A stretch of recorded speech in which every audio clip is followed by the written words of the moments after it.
Salam əziz şagirdlər. Bizə verilən bu sual nümunəsinə görə 2 qram XO artıq götürülmüş H2Y-lə reaksiyaya daxil olur. Bu zaman su və X və Y-dən ibarət birləşmə alınacaq. X ekvivalentli, Y ekvivalentli olduğuna görə alınan birləşmənin formunu XY kimi göstərə bilərik.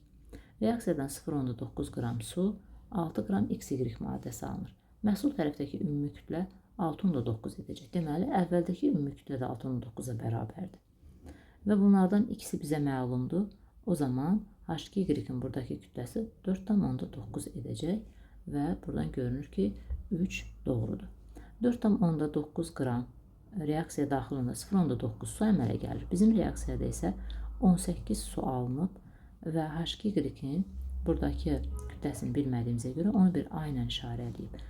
A-nı buradan tapsaq, A bərabər olacaqdır 98-ə və bu ilə H2Y-in nisbi molekul kütləsini göstərir. O zaman 2 yanlışdır.